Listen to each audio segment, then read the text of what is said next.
Assalamualaikum warahmatullahi wabarakatuh. Perkenalkan, nama saya Husna Suaida dengan NIM 2021-11144. Di sini saya akan mempresentasikan jawaban guna memenuhi UAS Bahasa Indonesia yang diampu oleh Bapak Ifai Fatur Rahman.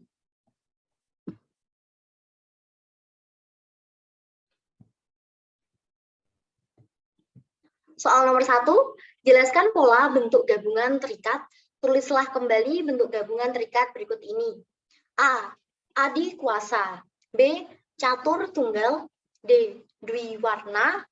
D. Ekstrakurikuler. E. Kontrak-revolusi. F. Purnawirawan. G. Septakrida. H. Subbagian.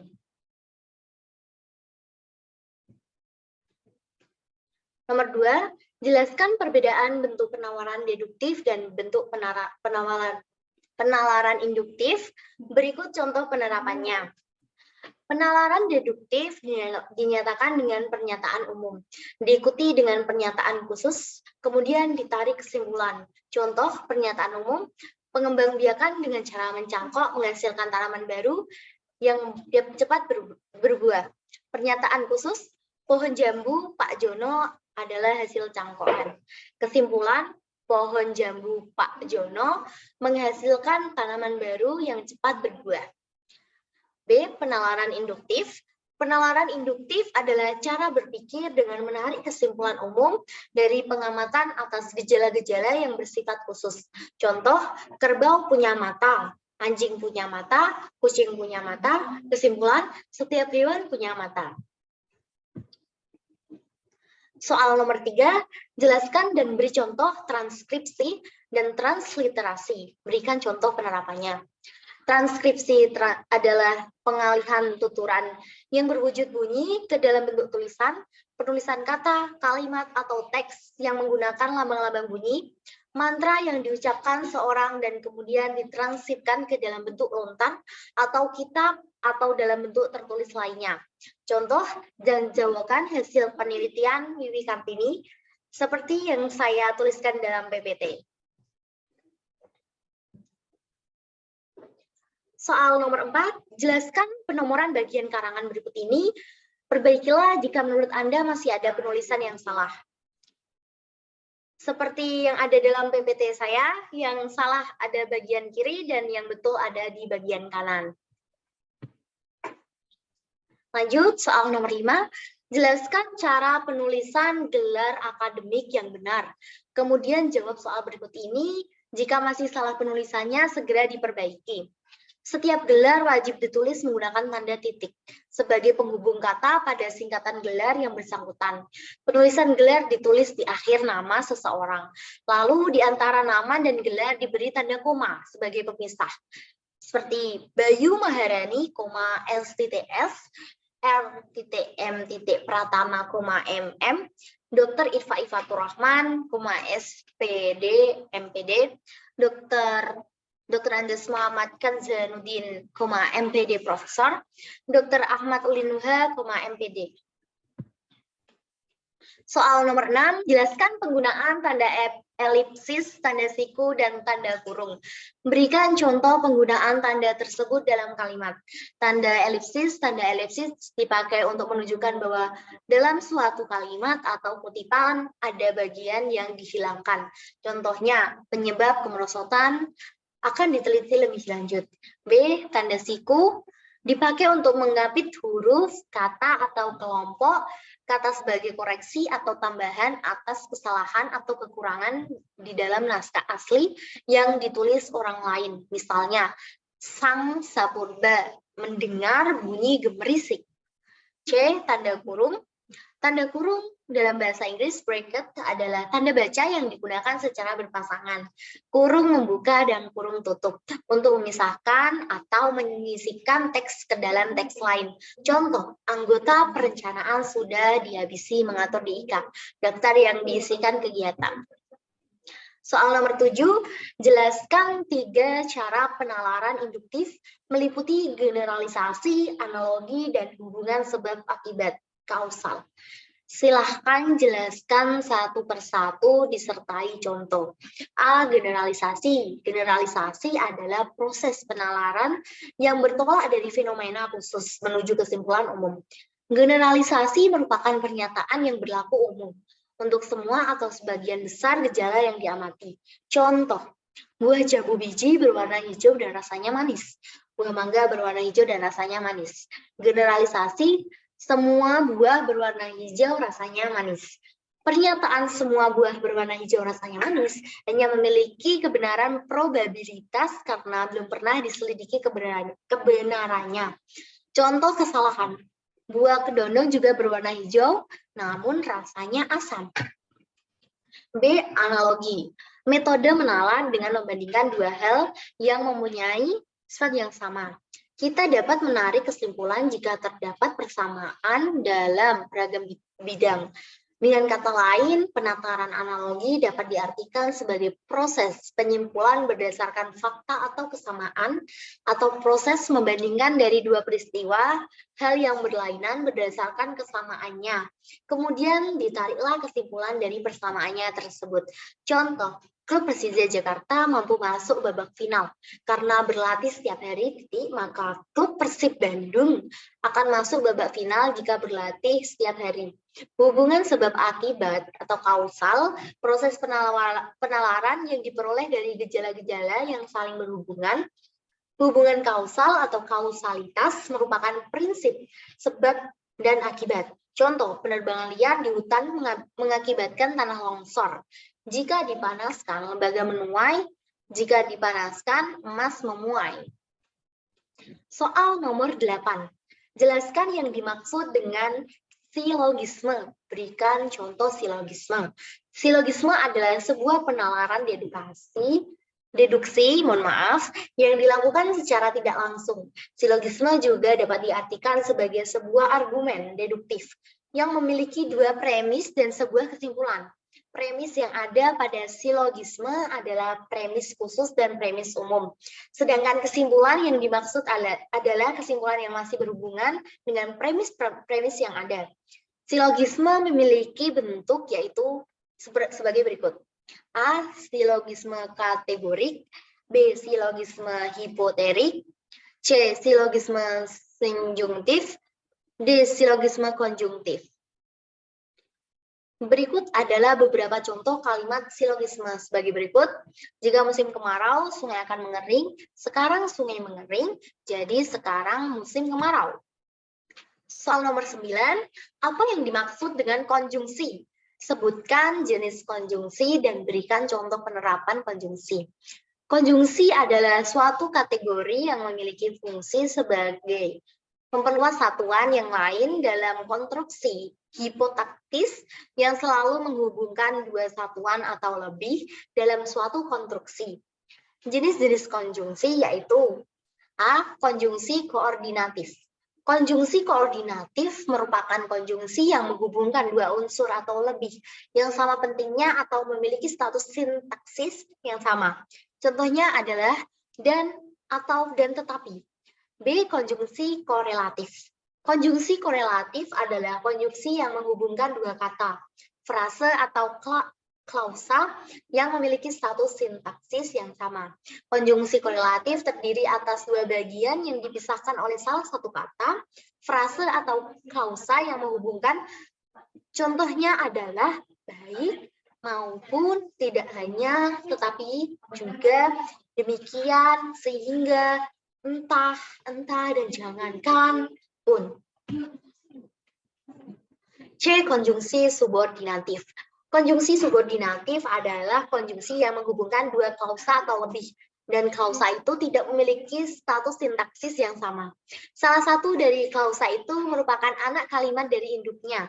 Beberapa contoh konjungsi subordinatif adalah lain, agar, untuk, supaya, menyebab, sebab, karena, seperti, seakan-akan, jika, sejak, ketika, andaikan, walaupun, bahwa, dan lain-lain. D. Konjungsi antar kalimat. Konjungsi antar kalimat itu menghubungkan satu kalimat dengan kalimat yang lain. Posisinya selalu memulai suatu kalimat yang baru dan tentu saja huruf pertamanya ditulis dengan huruf kapital. Contohnya konjungsi antar kalimat, biarlah, biarpun, demikian, begitu, meskipun, sesudah itu, selain itu, sebaliknya, sesungguhnya, bahkan, tetapi, kecuali itu, dengan demikian, oleh karena itu, dan sebelum itu. Soal nomor 10. Wacana terbagi menjadi 5, yakni wacana narasi, wacana deskripsi, wacana eksposisi, argumentasi, persuasi. Ciri dan perbedaan tiap wacana tersebut dan berikan contohnya. Wacana narasi merupakan jenis wacana yang berisi berita. Wacana ini menceritakan sebuah kejadian secara berurutan. Berdasarkan waktu kejadian, bisa juga tidak berurutan tapi alurnya ke sana kemari. Narasi dibangun oleh sebuah alur cerita. Alur ini tidak akan menarik jika tidak ada konflik. Selain alur cerita, konflik, dan susunan kronologis, ciri-ciri narasi, pengalaman penulis, kejadian atau peristiwa yang disampaikan berupa peristiwa yang benar-benar terjadi. Dapat berupa semata-mata imajinasi atau gabungan keduanya. Contoh, kegiatan di sekolahku demikian padatnya. Setiap hari aku masuk pukul 7. Agar tidak terlambat, aku selalu bangun pukul 4.30 atau setengah 5. Setelah mandi, aku pun sholat subuh. Kemudian aku segera mengenakan seragam sekolah. Tak lupa aku lihat-lihat buku yang harus aku bawa. Ya, sekedar mengecek apakah buku-buku yang aku bawa sudah sesuai dengan jadwal pelajaran hari itu. Selanjutnya, aku makan pagi. Lalu, kira-kira pukul 6 aku berangkat sekolah. Seperti biasanya, aku ke sekolah naik angkutan umum. Jarak rumah dengan sekolah tidak jauh, sekitar 6 km. Aku memang membiasakan berangkat pagi-pagi. Maklum, angkutan kota sering berhenti lama untuk mencari penumpang. Jika aku berangkat agak siang, wah, bisa terlambat sampai di sekolah. Di sekolah, aku belajar selama kurang lebih 6 jam. Jam pelajaran berakhir pukul 12.45. Itu untuk hari-hari biasa. Hari Rabu, aku pulang pukul 2:30 karena mengikuti kegiatan ekstrakurikuler dulu. Khusus hari Jumat, aku bisa pulang lebih awal, yaitu pukul 11. Paragraf narasi di atas berisi sebuah fakta. Apabila dicermati, paragraf tersebut berisi urutan peristiwa. Berikut, bangun pukul 4:30, mandi, sholat subuh, berpakaian, mengecek buku, makan pagi, berangkat sekolah, belajar di sekolah, pulang sekolah. Rangkaian peristiwa tersebut dialami oleh tokoh aku. Aku mengalami konflik dengan dirinya sendiri, yaitu kebiasaannya setiap hari. Wacana eksposisi merupakan jenis wacana untuk menerangkan suatu hal kepada penerima atau pembaca agar yang bersangkutan memahaminya. Dalam wacana ini diperlukan proses berpikir. Wacana ini digunakan untuk menjawab pertanyaan bagaimana karena menerangkan proses atau prosedur suatu aktivitas. Wacana ini isinya ditulis dengan tujuan untuk menjelaskan atau memberikan pengertian dengan gaya penulisan yang singkat, akurat, dan padat. Ciri-ciri wacana eksposisi. 1. Menyampaikan informasi atau pengetahuan secara singkat, jelas, padat, dan lugas, berbahasa sesuai ejaan baku. 2. Informasi atau pengetahuan berdasarkan kondisi sebenarnya bersifat faktual. 3. Isi informasi atau pengetahuan mengandung unsur apa, siapa, di mana, kapan, mengapa, dan di mana. 4. Teks eksposisi bersifat objektif, sesuai kebenaran dan tidak memihak atau netral. Contohnya, jatuhnya pesawat berkapasitas 266 penumpang Airbus A300-600 merupakan peristiwa kedua bagi American Airlines. Beberapa detik lepas landas dari Bandar Udara Internasional O'Hare, Chicago, tiba-tiba mesin kiri lepas dari dudukannya. Pilot tidak bisa mengendalikan pesawat akibat keseimbangan pesawat mendadak berubah dengan dudukannya. Dengan jatuhnya mesin berbobot sekitar 5 ton. Pesawat mendarat dan menghutam tempat parkir kendaraan. 31 detik kemudian, dan 271 penumpang plus awak tewas seketika. Kecelakaan lain menyangkut mesin copot dialami oleh pesawat kargo El Al-Mirik Flag Carrier Israel 4 Oktober 1992. Mesin nomor 4 atau yang paling ujung pada sayap kanan tiba-tiba lepas akibat dua fuel spin, baut kedudukan mesin lepas. Disusul kemudian oleh mesin nomor 3, mendadak kehilangan dua mesin. Pilot tidak bisa mengendalikan pesawat dan menabrak gedung bertingkat di Amsterdam, Belanda. 4 awak tewas, berikut 47 penghuni flight dan yang ditabrak.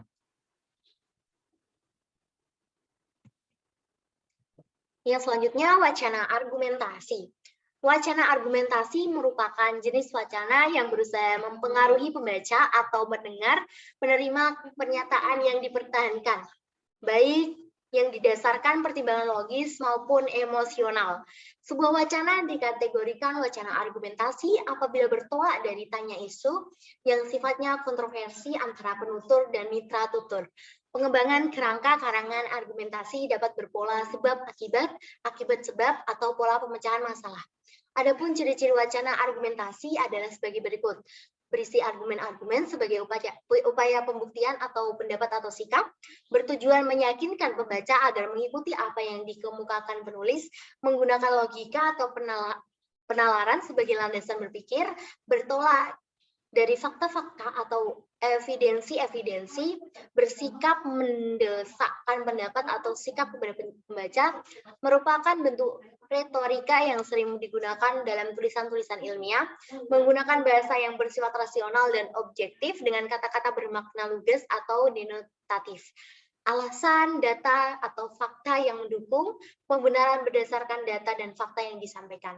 Contoh, akibat perkembangan perekonomian yang bertambah, jumlah penduduk, konsumsi energi di dalam negeri juga meningkat. Kebutuhan gas di Pulau Jawa pada tahun 2002 sebanyak 943 juta kaki kubik per hari, MNCVD. Tahun 2005 meningkat menjadi 1,136 MNCVD. Pada tahun 2010, kebutuhan gas di Pulau Jawa diperkirakan 2.252 MMCVD dan tahun 2015 sebanyak 3,441 MMCVD. Oke, selanjutnya wacana persuasi. Wacana persuasi merupakan wacana yang bertujuan mempengaruhi mitra tutur untuk melakukan tindakan sesuai yang diharapkan penuturnya. Terkadang wacana persuasi menggunakan alasan yang tidak rasional, misalnya rayuan atau iklan. Ciri-ciri wacana persuasi berasal dari pendirian bahwa pemikiran manusia dapat diubah, harus menimbulkan kepercayaan pada pembacanya. Persuasi harus dapat menciptakan kesepakatan atau penyesuaian melalui kepercayaan antara penulis dan pembaca. Penelitian ini nantinya akan menjelaskan tentang bagaimana iklan dapat mempengaruhi masyarakat, khususnya iklan minuman. Pada umumnya, masyarakat mengetahui bahwa iklan mempengaruhi dengan wacana persuasi dan tidak tutur ilokusi yang ada dalam iklan Aqua tersebut. Iklan mempengaruhi dengan menggunakan bahasa sebagai sarana penyampaian pesan. Berbagai cara dilakukan untuk menarik segmen-segmen yang diinginkan. Untuk memahami lebih lanjut mengenai realitas dan terbentuk dalam iklan minuman ini di televisi, peneliti tertarik untuk mengkaji wacana persuasi yang digunakan dalam iklan minuman belakangan ini. Dengan demikian, penelitian ini penting dilakukan agar dapat memberikan wawasan kepada masyarakat tentang wacana persuasi dengan menggunakan tuturan dalam iklan Aqua sebagai contoh. Yang terakhir, wacana deskripsi. Jenis wacana yang ditunjukkan dengan penerima pesan agar